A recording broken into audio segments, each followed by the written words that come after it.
सभी को praise the Lord, जय मसीह की। जो वचन परमेश्वर हमारे हृदय में रखे हैं वो वचन को हम आपके साथ शेयर करना चाहते हैं। आइए आप सभी का स्वागत करता हूँ यीशु मसीह के नाम में। ये वचन के द्वारा आप आशीषित होइए। आमीन। यूहन्ना 15 उसका 4 और 5 लिखा गया है, तुम मुझ में बने रहो और मैं तुम में। जैसे डाली यदि दाखलता में बनी ना रहे तो अपने आप से नहीं फल सकती, वैसे ही तुम भी यदि मुझ में बने ना रहो तो नहीं फल सकते। Amen. मैं दाखलता हूँ, तुम डालियाँ हो। जो मुझ में बना रहता है और मैं उसमें, वह बहुत फल लाता है, Amen. क्योंकि मुझसे अलग होकर तुम कुछ भी नहीं कर सकते। वाह, लिखा गया है, तुम मुझ में बने रहो और मैं तुम में।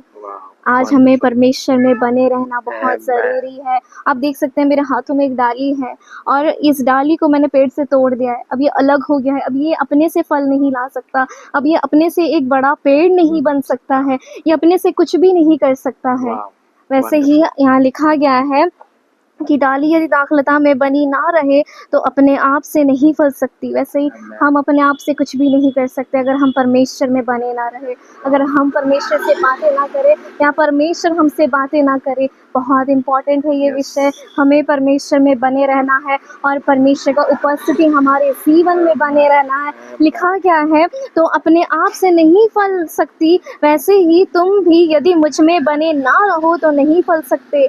मैं दाखलता हूँ, तुम डालियाँ हो। जो मुझ में बना रहता है और मैं उसमें, देखिए यहाँ लिखा गया है मैं उसमें, यानी परमेश्वर का भी मेरे जीवन में बने रहना बहुत आवश्यक है।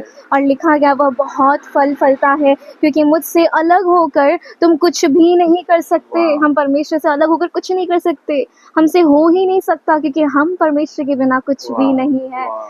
जब हम परमेश्वर में बने रहेंगे, कैसे बने रहेंगे? वचन पढ़ने के द्वारा, प्रार्थना करने के द्वारा, परमेश्वर की उपस्थिति में रहने के द्वारा, और सबसे इम्पोर्टेंट जो विषय परमेश्वर हमसे बोलेगा उसमें ओबीडियंस के साथ, ओबीडियंस के साथ वो वचन को हम्बली हमें रिसीव करना है। क्योंकि अगर परमेश्वर मुझसे बोलेगा और अगर मैं उसे कार्य में नहीं लाऊंगा, ओबीडियंस के साथ नहीं करूँगा, तो परमेश्वर कैसे मुझ में बने रहेगा?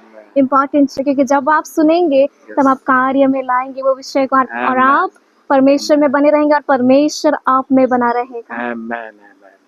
सभी को प्रेज द लॉर्ड, जय मसीह की।